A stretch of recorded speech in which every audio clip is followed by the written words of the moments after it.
안녕하세요. 저희들에게 있어서 오늘 하루는 뜻깊은 날입니다. 어떤 날보다도 그리스도 그분을 저희들이 기억할 수 있고 또 그분을 높일 수 있는 이러한 시간이 저희들에게 주어졌습니다. 성도님들이 오늘 이 하루를 통해서 조금 더 예수 그리스도의 그분의 다시 오심과 그분을 섬기는 저희들의 삶의 모습을 돌아볼 수 있는 그러한 시간들이 되셨으면 좋겠습니다. 그래서 내가 왜 그리스도인으로 살아가고 있는지, 그리스도인으로서 살아가고 있는 나의 삶은 또 어떤 것인지, 또 그것이 나에게 있어서 어떠한 은혜와 또 어떠한 축복으로 나에게 주어지고 있는지에 대해서 한번 기억하시고 돌아보시고, 그리고 주님이 주시는 충분한 은혜를 누리시는 오늘 하루가 되시기를 소망합니다. 저희 오늘 누가복음 2장 말씀 같이 살펴보겠습니다.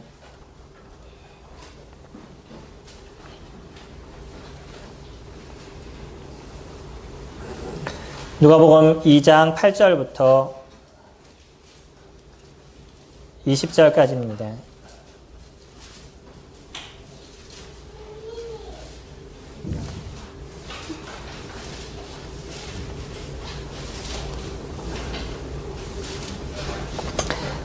한 절씩 같이 교독하도록 하겠습니다. 그 지역의 목자들이 밤에 밖에서 자기 양떼를 지키더니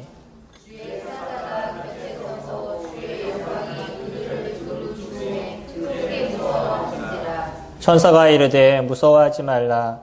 보라, 내가 온 백성에게 미칠 큰 기쁨의 좋은 소식을 너희에게 전하노라. 오늘 다윗의 군대에 너희를 위하여 구하나 하느니 곧 그리스도 주시니라.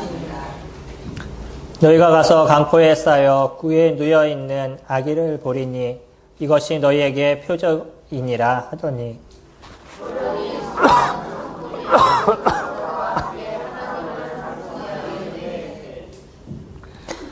지극히 높은 곳에서는 하나님께 영광이요 땅에서는 하나님이 기뻐하신 사람들 중에 평화로다 하니라.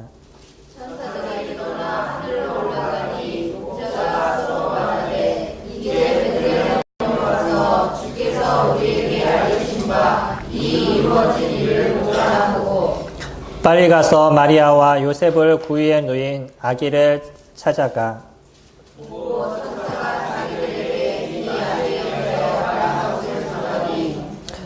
듣는 자가 다 목자들이 그들에게 말한 것들을 놀랍게 여기되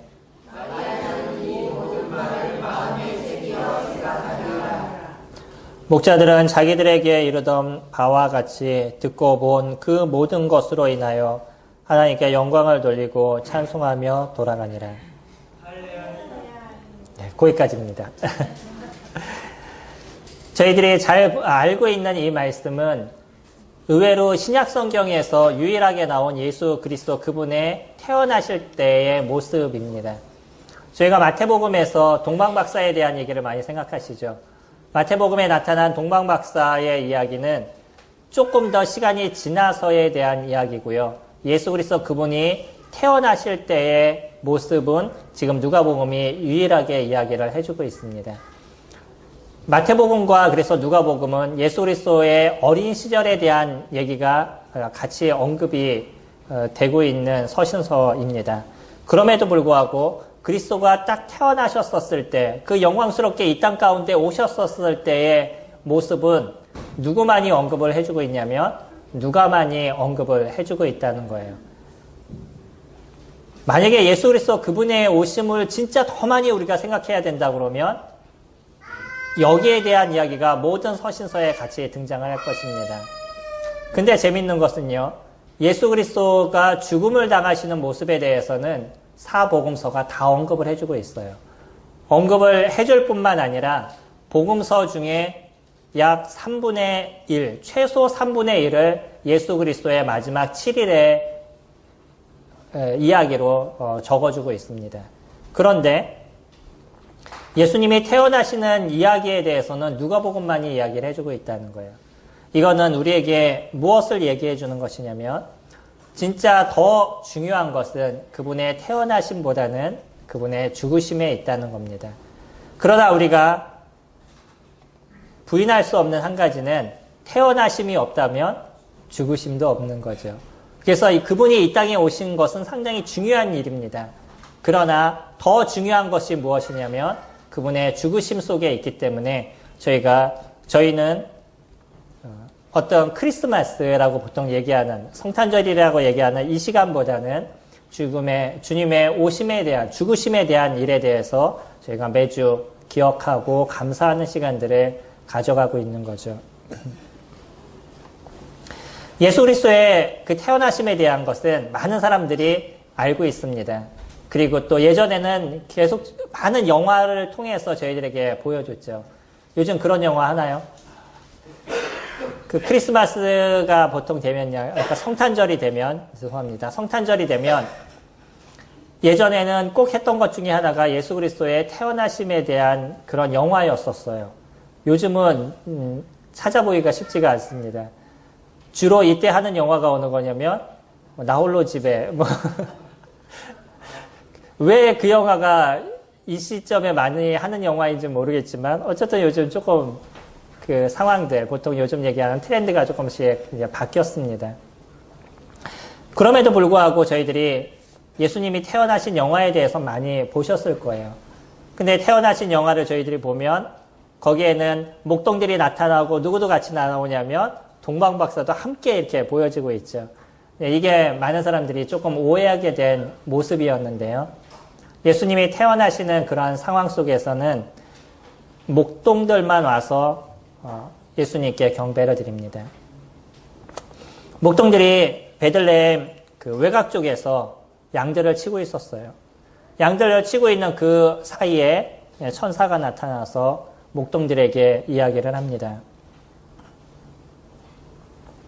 오늘 다윗의 동네에 너희를 위하여 구주가 나셨으니 곧 그리스도 주시니라 라고 얘기를 해요.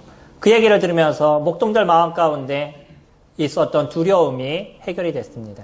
처음엔 목동들이 천사들을 봤었을 때 마음에 큰 두려움이 있었어요. 혹시 자기네들에게 어떤 어려움이 생길까에 대한 두려움이 있었었는데 이 천사들이 오히려 그들에게 기쁜 소식이라고 전해주게 되죠. 이 소식을 들으면서 목동들은 그들이 했던 이야기가 사실인지 거짓인지 확인해 보기 위해서 친히 그들이 얘기했던 그 마리아와 요셉이 있다는 장소를 가게 됩니다. 그리고 구유에 누워 있는 그 아기 예수를 보게 되고 그에게 경배를 하게 되죠. 재밌지 않으시나요? 이런 말씀을 쭉 읽으시면서 그런 고민을 하시는지 모르겠습니다. 근데 말씀을 읽을 때 고민되는 게 뭐냐면 왜 그 이 땅 가운데 오신 그 위대하신 예수 그리스도 그분이 하나님의 아들이신 그분이 마을 구유에서 태어나셨는지 더 놀라운 건 뭐냐면 그에게 경배하러 오는 사람들이 누구냐면 목동이어야 하는지 세상에 유명한 사람들이 얼마나 많아요. 지식층에 있었던 사람들, 이스라엘의 많은 사람들은 다 메시아를 기다리고 있었던 사람들입니다. 이 사람들이 다 나와서 예수 그리스도 그 앞에 경배를 해야지 되는 게 정확한 거죠. 그리고 그렇게 받으셔야 되는 것이 합당하신 예수 그리스도의 모습입니다. 근데 천사들은 누구에게 가서 이 얘기를 했냐면 목동들에게 가서 그 얘기를 했어요. 유일하게 그들에게만 얘기를 했습니다. 그리고 유일하게 그들만 예수 그리스도 그분 앞에 나와서 경배를 하고요. 나중엔 이 모습을 보면서 목동들이 20절에서 그렇게 얘기를 하죠. 목자들은 자기들에게 이르던 바와 같이 듣고 본 그 모든 것을 인하여 하나님께 영광을 돌리고 찬송하며 돌아가더라. 그들의 마음 가운데 이제 이 땅 가운데 오신 메시아를 보고요. 진정 하나님을 높이고 찬양하는 마음을 이 목동들이 가졌습니다. 목자들의 마음에서는 천사들이 알려준 그 얘기를 통해서 진짜 누가 태어나신 것에 대해서 확신을 가진 것이냐면 예수 그리스도, 메시아가 태어나신 것에 대해서 그들 마음 가운데 확신을 가진 거예요. 그리고 그분을 보내주신 하나님께 감사와 찬양을 이 목자들은 올렸습니다. 그들의 심령에서 이미 무엇을 기다리고 있었던 존재임을 우리 가운데 보여주냐면 메시아가 이 땅에 오실 것에 대해서 기다리고 있었던 존재라는 것을 저희들이 볼 수 있죠. 그것은 능력이 많던 물질이 많던 그거하고는 아무 상관이 없습니다. 그들 마음속에 그리스도를 기다리고 있는 그에게 천사는 나타나게 되고요. 첫 번째, 예수 그리스도를 볼 수 있는 은혜를 목자들에게 알려주게 됩니다. 뿐만 아니라 여기에는 몇 가지 우리가 기억할 수 있는 부분들이 있죠. 뭐냐면 이스라엘의 왕이었던 다윗은 그의 직업이 원래 목자였었습니다. 그리고 그가 어디에서 태어났냐면 그의 고향이 베들레헴이에요. 예수 그리스도 그분이 태어나실 때 11절에서 그런 표현하죠. 오늘 다윗의 동네에 너희를 위하여 구주가 나셨으니 이렇게 표현합니다. 다윗이 태어난 곳이 베들레헴이에요. 그곳에서 살았었습니다. 그래서 베들레헴이라는 그곳은 상징적인 것이에요. 왕으로 오시는 그 예수 그리스도 그분이시라 그러면 베들레헴에서 태어나셔야 될 필요가 있으셨던 거죠. 그리고 다윗의 계보를 따라서 예수 그리스도는 이 땅에 오셨습니다. 왜요? 왕이심을. 이스라엘에 육체적으로도 태어날 수 있는 왕이심을 그들에게 보여준 것이고요. 진짜 모든 사람들에게 왕이심을 드러내신 게 예수 그리스도 그분이신 것이죠. 그래서 예수 그리스도 그분은요. 베들레헴에서 비록 그 낮은 곳이지만 그곳에서 태어나셨어요. 만약 이 예수 그리스도 이분이 화려하고 아주 그 웅장한 곳에서 태어났다 그러면 예수 그리스도 그분은 사실은 누구의 그 구세주로 보여지는 거냐면 물질이 많고 귀족이고 뭐 이런 사람들에게 그 오신 그런 그 왕으로서 보여지는 거죠. 그러나 예수 그리스도는 어디로 오신 거냐면 가장 천한 말구유에 태어나시고 누구에게 경배를 받으셨냐면 목동에게 경배를 받으심으로 인해서 가장 낮은 그런 사람들에게도 그런 사람들을 구원하시고 진짜 마음이 연약하고 하나님 그분을 추구하는 그런 사람에게 오신 예수 그리스도 그분이신 것을 저희들에게 보여주고 있습니다. 그리고 또 한 가지는요. 예수님이 이 땅에 오셔서 하셨던 일은 뭐냐면 자기의 양을 살피시는 일들을 이루셨어요. 목동이라는 그 자체는 하는 일이 무엇이죠? 양을 다스리는 것입니다. 우리가 목동에게 나타났던 천사의 그 예수 그리스도의 탄생을 알리는 모습은 그처럼 많은 부분에 있어서 그분이 누구신지를 저희들에게 드러내주는 일들을 이뤄가고 있습니다. 천사들이 예수 그리스도 그분을 보면서 천사들이 목동에게 나타났었을 때 목동의 마음 가운데 많은 두려움이 있었어요. 하지만 그의 두려움을 없애시고 그들이 했던 얘기가 뭐냐면 10절에 천사가 이르되 무서워 말라. 보라 내가 온 백성에게 미칠 큰 기쁨의 좋은 소식을 너에게 전하노라 라고 얘기했습니다. 목동들에게 아주 큰 기쁨의 소식을 너에게 전하겠다라고 얘기했었어요. 목동이 생각하는 기쁜 소식은 무엇일까요? 우리가 데리고 있는 양이 새끼를 낳을까요? 아니면 이 양들을 먹일 수 있는 아주 푸른 초장을 저희들에게 보여주시는 것? 아마 목동들의 입장에 있어서의 가장 좋은 소식은 그와 같은 것일 겁니다. 이 양이 새끼를 낳으면 배가 되잖아요. 또 우리 양들이 건강하게 잘 큰다 그러면 그것도 그들에게 기쁨이 되는 거죠. 또 좋은 풀이 있는 곳을 알려주신다 그러면 이 양들을 잘 돌볼 수 있으니까 그것이 그에게 있어서 즐거움이 될 수 있는 거죠. 양들에게 있어서 그 목자들에게 있어서의 기쁜 소식은 그와 같은 것일 겁니다. 우리들에게 있어서 기쁜 소식은 어떤 것일까요? 저희들에게 있어서의 기쁜 소식. 지금 여러분들에게 이 세상에서의 가장 기쁜 소식을 전해드리겠습니다. 라고 얘기를 누군가 하면 머릿속에 딱 떠오르는 제일 좋은 기쁜 소식은 어떤 거예요? 아마 생각하시는 게 다 다르실 겁니다. 그러나 천사는 그 기쁜 소식을 무엇이라고 얘기를 했냐면 11절에 오늘 다윗의 동네에 너희를 위하여 구세주가 나셨으니 곧 그리스도 주시라 라고 얘기했어요.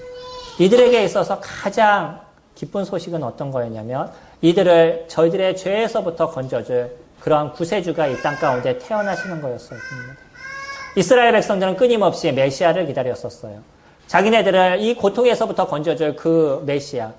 하나님께서 구약에서부터 끊임없이 이들에게 약속하시고 말씀하셨던 그 메시아가 이들에게 이들에게 오는 것, 그것을 그들이 기다리고 있었습니다. 그리고 그들의 기다림처럼 여러 메시아가 이스라엘 땅에서 왔었어요. 하지만 하나님께서 얘기하셨던 진짜 이들의 백성을 완전하게 구원할 그 메시아는 아직 오지 않았었던 거죠. 유대인들은 아직도 그런 메시아를 기다리고 있습니다. 유대인은 아직도 예수 그리스도 그분을 메시아로 인정하지 않기 때문에 아직도 그런 메시아를 기다리고 있어요. 그래서 유대인 중에서는 예수 그리스도 이분도 그냥 그들에게 도움을 줬던 한 존재, 그렇게만 받아들이고 있습니다. 그런데요, 이 목자들은 그들의 기다렸던 그 메시아가 이분이라는 것을 정확하게 알았습니다. 유대인들이 갖고 있는 고통은 어떤 거였을까요? 자기네들이 아무리 열심히 노력하고 아무리 열심히 수고를 해도 이 율법을 다 지킬 수 없는 존재라는 것을 알았어요. 하나님의 은혜에 자기네들의 노력과 수고로 인해서 나아갈 수 없는 존재라는 것을 알았습니다. 율법을 지키면 지킬수록 더 그 마음 가운데 고통과 슬픔과 아픔이 존재했었어요. 왜 그러죠? 성도님들이 그리스도인으로서 살아가는데 내가 예수 그리스도를 믿고 나서 이제 죄에 대해서는 조금 더 이길 수 있는 힘이 생겼구나라고 생각을 하셨죠.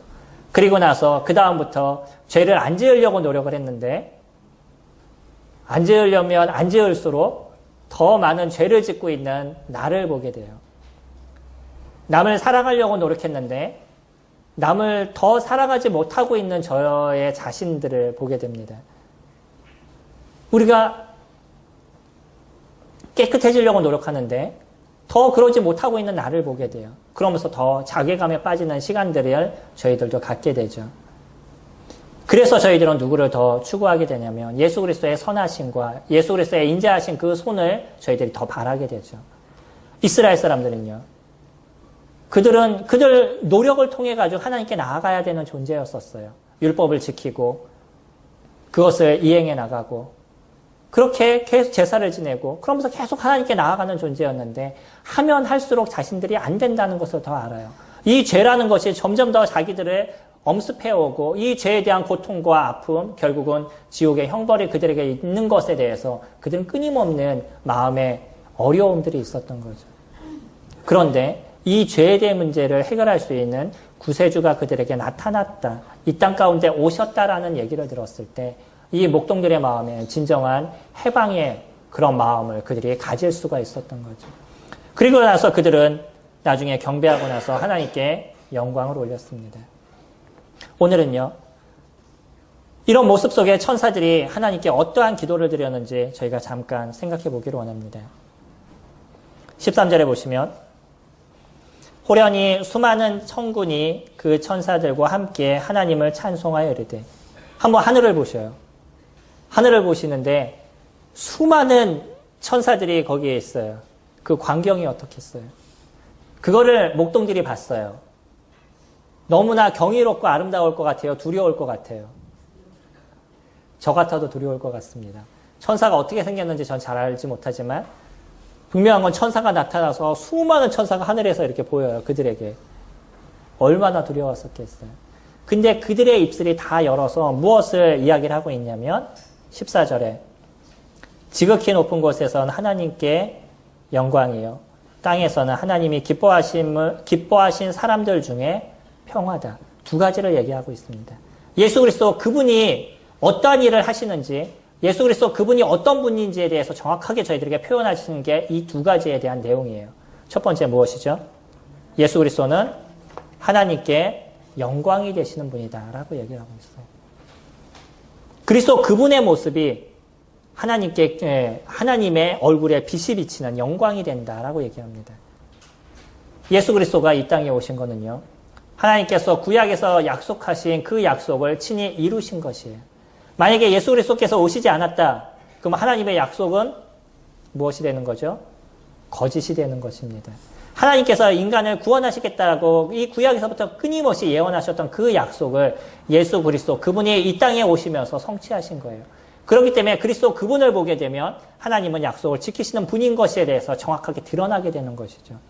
예수 그리스도 그분이 이 땅에 오심을 통해서 하나님의 그 우리를 사랑하신다는 하나님의 그 영광이 거기서 나타나시게 되는 겁니다. 그래서 그리스도 그분 자체가 하나님께 영광이 되는 거죠. 왜 그리스도의 삶을 보면서 우리들의 삶이 하나님께 영광이 되어야 된다 이런 표현을 쓰시는지 아시나요? 우리들이 살아갈 때 온전한 모습을 만들어가는 삶을 살 때마다 우리를 통해서 누가 드러나는 모습이 되는 것이냐면 하나님이 드러나시는 모습이 되시는 거예요. 하나님의 영광이 되는 겁니다. 우리가 예수 그리스도의 영광이 되고요. 하나님께 영광이 되는 것이죠. 예수 그리스도 그분이 이 땅에 오심을 통해서 그래서 하나님의 영광이 되시고 하나님이 어떤 존재인지 약속을 정확하게 지키시고 또 그리스도 그분을 보내실 정도로 우리를 사랑하신 그 사랑의 존재인지를 저희들에게 정확하게 보여주시는 거예요. 그래서 그리스도 그분이 이 땅에 오셨을 때의 모습을 통해선 지극히 높은 곳에선 하나님께 영광이다 이렇게 표현하고 있습니다. 예수 그리스도 오신 그 자체가 하나님이 우리를 얼마나 사랑하셨는지에 대한 증표로서 나타내 주시는 거예요. 그분이 이 땅에 오시지 않으면 인간의 죄에 대한 문제는 결코 해결이 되지 않습니다. 예수 그리스도 그분이 이 땅에 오시지 않고는 우리가 어떤 노력과 어떤 수고를 한다 할지라도 성도님들이 매일 교회에 와서 경배하고 매일 교회에 와서 기도한다 할지라도 그것은 이루어지지 않아요. 왜죠? 저희들의 죄에 대한 문제는 죄가 없으신 그 하나밖에 없는 예수 그리스도 그분을 통해서만 해결하실 수 있기 때문이에요. 우리의 그분의 죽으심을 통해서만 이 죄에 대한 문제가 해결이 되기 때문에 하나님은 별 수 없이 자신의 하나밖에 없으신 그 예수 그리스도를 이 땅에 보내주셔야만 했던 것이에요. 그래서 그분을 볼 때마다 누구를 경배할 수밖에 없냐면 하나님을 경배할 수밖에 없습니다. 그래서 그분을 볼 때마다 하나님께 영광과 존귀를 저희들이 올릴 수밖에 없는 거죠. 저희들은 오늘 예수 그리스도 그분이 이 땅에 오심에 대한 걸 기억하고 있습니다. 그래서 그 예수 그리스도 그분의 오심을 통해서 하나님을 높이고 하나님을 경배하는 시간들을 저희들이 가져가고 있는 것입니다. 두 번째는 무엇을 얘기하죠?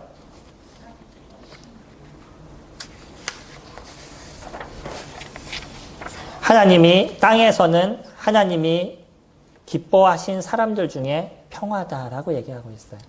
평화라는 단어, 이 단어는 헬라어로는 에이레나라는 단어를 쓰고 있습니다. 히브리어는요, 아시죠? 샬롬이에요. 히브리어도 다 하시고 이제. 히브리어, 헬라어를 다 하시는 거예요. 헬라어는 에이레네, 히브리어는 샬롬. 그것만 하시면 이제 헬라어, 히브리어 다 끝내신 겁니다. 어떤 뜻이냐면 평화라는 뜻이에요. 성도님들 마음 가운데 평강이 있으시길 원합니다. 이러한 문자나 기도를 또 많이 하시죠. 또 문자를 많이 받으셨죠. 그 평강을 얘기하실 때 어떠한 마음을 가지셔요? 어떠한 생각이 드셔요? 네. 그냥 우리 마음이 편해졌으면 좋겠다 이 생각이 있지 않으시나요? 우리가 보통 너희들 마음에 평강이 있길 원한다라고 얘기할 땐 우리는 어떤 생각을 갖냐면 마음이 좀 편했으면 좋겠다. 또 마음에 은혜로웠으면 좋겠다. 이런 생각들을 많이 갖게 되죠. 그런데요. 이 평화라는 단어, 에이레라는 단어는 그렇게 작은 의미의 단어가 아닙니다. 이 단어는 아주 광범위한 단어예요. 이 평화라는 단어, 이 에이레네라는 단어는 우리들 마음의 아픔이나 고통이나 이 슬픔을 해결해 주는 것뿐만 아니라 실질적으로 사회의 복지와 사회의 안녕과 이 모든 것이 다 이루어지는 것을 얘기하고 있어요. 다시 얘기하면 예수 그리스도 그분이 이 땅에 오심으로 인해서 생겨난 게 무엇이냐면요. 땅에서는 하나님이 기뻐하신 사람들 중에 이 평화가 이루어졌다라고 얘기하는 것이에요. 예수 그리스도 그분이 오시면서 이 혼란스러운 이 땅, 사단이 죄로 인해서 어그러뜨리게 만들어 놓은 이 땅 가운데 진정한 안녕과 질서와 평화가 이루어졌다라고 얘기하는 것이에요. 아멘이 되시나요? 지금의 시대가 이 평화와 안정과 복지가 만들어졌나요? 근데 왜 이와 같은 얘기를 하시죠? 예수 그리스도 그분이 오시면서 진정 이 땅 가운데 하나님의 나라가 형성이 되는 거예요. 물론 그분의 죽으심을 통해서 완전하게 이루어집니다. 그러나 예수 그리스도 그분의 오심을 통해서 이루어진 것이 뭐냐면 그리스도의 말씀을 따라 살아가는 사람들이 이루어져 나가는 거예요. 이 죄에 대한 문제가 거기서 해결돼 나가는 것이고요. 사람들이 죄로 인해서 살아가는 존재들이 아니라 의에 의해서 살아가는 존재들이 만들어져 가는 것이에요. 그게 하나님의 나라인 겁니다. 그 하나님 나라라는 그 안의 통치 속에서는 완전한 안정과 복지가 이루어져 간 거예요. 그래서 이 땅에서 하나님의 나라가 이루어졌습니다라고 얘기하는 건 내가 하나님의 나라에 합당한 삶을 살아가게 되고 그리스도의 그 말씀과 그리스도의 그 음성을 듣는 삶을 살아가게 됐었을 때 내 살아가는 삶 속에는 하나님이 이루시는 그 안녕과 평화가 존재하게 되는 거죠.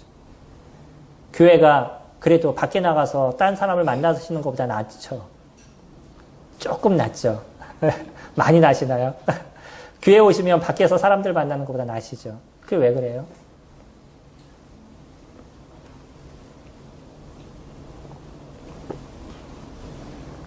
단지 교회니까요. 착하게 보여야 되니까. 아마 그런 것보다는요. 최소 우리가 교회에 와 있을 때는 하나님의 말씀이 우리들을 더 붙잡는 삶을 저희들이 살아가기 때문에 그렇습니다. 세상에 있는 사람들을 만났었을 땐 그들은 자기의 중심과 자기가 갖고 있는 생각에서 인생을 살아가는 것이에요. 자기의 가치관에 따라서 인생을 살아갑니다. 그러나 성도들은요, 기본적으로 무엇에 따라 살아가게 되냐면 그리스도의 말씀이 중심이 된 인생을 그리스도인들은 살아가는 거예요. 그렇기 때문에 그리스도인들이 함께 모이게 됐었을 때는 거기에도 어려움이 있고 아픔이 있지만 최소 우리들은 하나님의 말씀이 중심이 된 모습을 가져가기 때문에 거기에는 안녕과 질서와 평화가 유지되어 나가는 것이에요. 누군가는 그것을 깨는 사람들도 있습니다. 그 사람은 어떤 사람이냐면 자기 생각대로 그것을 이루어 가려고 하는 사람이 있을 때 깨지는 거예요. 우리가 그리스도 그분을 붙잡게 됐었을 땐 그 안에서는 분명한 질서가 만들어져 나갑니다. 그리고 그곳에 평화가 이루어져 나가요. 그곳에 우리들의 마음에 진정한 은혜가 깃들게 됩니다. 그곳이 교회인 것이에요. 하나님의 나라를 조금 축소해서 얘기하면 그것이 교회인 겁니다. 이 교회는 장로에 의해서 만들어져 가는 것이 아니라 예수 그리스도 그분에 의해서 만들어져 가는 거예요. 그 일을 이뤄가는 것이 장로인 것이고 그것의 일들을 함께 해나가는 것이 일꾼들인 것이지 그리스도 그분의 말씀에 따라 이루어져 나가는 거예요. 그래서 그곳에 안녕이 존재하는 것이, 그곳에 평화가 존재하는 것이고 그곳에 복지가 존재하는 겁니다. 왜 성도님들이 올 한 해의 삶이 힘드셨어요? 왜 우리나라가 올 한 해의 모습이 힘들었습니까? 백성의 안녕이 만들어지지 않았기 때문에 그래요. 백성의 복지가 만들어지지 않았기 때문에 그렇습니다. 백성의 복지를 위해서 사용될 그 돈이 딴 곳에 쓰여졌기 때문에 그렇습니다. 성도들이, 그러니까 사람들의 마음이 어려워지는 거예요. 힘들어져 가는 것이죠. 그리스도 그분이 이 땅에 오심이 우리들 안에 평화가 존재하는 겁니다. 성도님들 마음에 평화가 깃드셔야 되는 거예요. 하나님 그분은 언제나 우리에게 평화를 주십니다. 예수 그리스도 그분을 통해서 거듭난 존재들, 그런 존재들에겐 하나님 언제나 우리에게 은혜를 더하시는 거예요. 오늘 말씀을 조금 더 한번 볼까요? 14절 똑같이 읽었던 말씀을 다시 한번 읽어드릴게요. 땅에서는 하나님이 기뻐하신 사람들 중에 평화로다.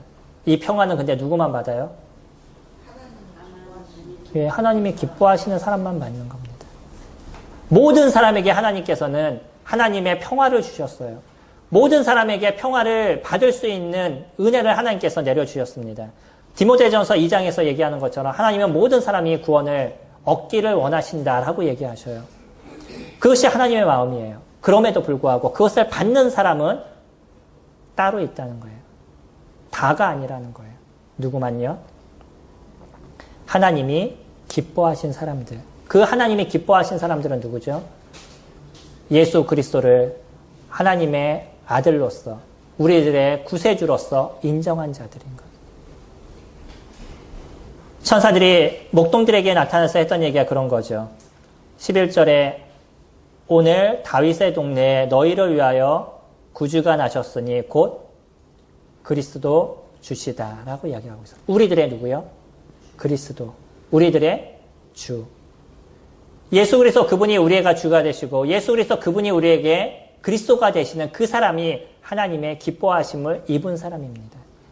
왜 천사가 그 많은 사람들 중에 굳이 목동들에게 나타났겠어요? 이 목동들의 마음에는 오실 메시아를 기다리는 마음이 있었다라고 보여집니다.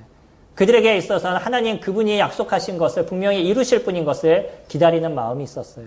그래서 오신 예수 그리스도 그분을 보았었을 때 나의 그리스도가 되고 나의 주가 되심에 대해서 이 목동들은 고백을 했던 거죠. 그렇기 때문에 하나님께 영광을 올릴 수 있었습니다. 세상의 모든 사람에게 하나님은 평화를 주시기를 원하셔요. 진정한 에이레네가 이 땅에 이루어지기를 원하십니다. 그럼에도 불구하고 그것을 얻을 수 있는 사람들은 한정되어 있다는 거예요. 예수 그리스도를 주로 인정한 사람들. 예수 그리스도를 우리의 구주 되시는 그리스도로 인정하는 사람들. 그런 사람들만이 그 안에 진정한 평화와 안녕이 존재하게 됩니다. 오늘 저희들은 예수 그리스도 그분의 오심을 기억하는 하루의 시간들을 가져가고 있습니다. 그렇기 때문에 많은 사람들처럼 크리스마스이기 때문에 연인들이 만나야 된다라고 얘기하거나 크리스마스이기 때문에 우리가 오늘 한잔 해야 된다고 모이거나 그런 일들을 저희들이 하지 않습니다. 왜 예수 그리스도가 오셨는데 자기네들이 그렇게 기뻐하고 자기네들이 만나야 되고 오늘 크리스마스인데 왜 연락 안 했냐고 얘기하고 자기네들이 이렇게 그런지 이해는 못하겠지만 이게 사단이 이뤄가는 교묘한 술수예요. 잘 보셔야 됩니다. 하나님이 만드신 아름다움을 잘못된 것으로 바꾸는 것이 사단이 하는 거예요. 문제를 만드는 겁니다. 인간은 하나님께서 만드신 완전한 존재예요. 거기에다 바이러스를 딱 집어넣어서 고통스럽게 하는 건 사단의 역할인 거죠. 바이러스가 많은지 아셔요? 크나요? 보이지도 않아요. 요즘 A형 독감 난리죠. 그 A형 독감이 아무것도 아닌 거 보이지도 않는 건데 몸에 들어가면 사람들 전체를 망가뜨립니다. 내년부터는 B형 독감 온다고 그러더라고요. 조심하시기 바랍니다. 그 독감 바이러스 조그만 게 들어가면 사람 자체를 망가뜨리는 거예요. 우리 인간을 하나님께서 온전하게 만드셨는데 이 온전하게 만든 것에 죄라는 것을 떨어뜨리게 됐었을 때 인간의 모든 것이 망가져 버리게 된 거예요. 이게 사단의 역할인 거예요. 크리스마스, 죄송합니다. 성탄절. 이 성탄절은 예수 그리스도가 태어나심에 대해서 우리가 경배하기 위해서 준비가 된 날이에요. 근데 사단은 그것을 바꿔서 무엇을 해요? 많은 사람들이 가장 많은 술을 먹는 날이 크리스마스, 성탄절이에요. 가장 많은 성적인 범죄가 이루어지는 날이 성탄절입니다. 아주 엄청나게 바꾸는 거죠. 하나님은 악을 선으로 바꾸시는 분이고 사단은 선을 악으로 바꾸는 존재예요. 성도님들 안에서 이 예수 그리스도 그분이 우리들에게 진정한 평화가 되시고 진정한 은혜가 되시기 위해선 그리스도 그분이 우리에게 누구신지에 대해서 더 많은 그 생각과 마음을 가지실 때 이루어지실 것입니다. 성탄절입니다. 오늘 하루 모든 시간들을 주님 앞에 드릴 수 있고 모든 시간을 주님 앞에 경배하실 수 있는 그런 시간이 되기를 원합니다. 목자들이 구유회에서 그들이 고백했던 것처럼 하나님께 영광을 돌리고 찬송을 드리는 우리들 또한 하나님께 영광이 되고 우리에게 주신 평화를 누릴 수 있는 그런 하루가 되기를 또 그런 저희들의 인생이 되기를 소망하는 마음이 있습니다. 기도하겠습니다.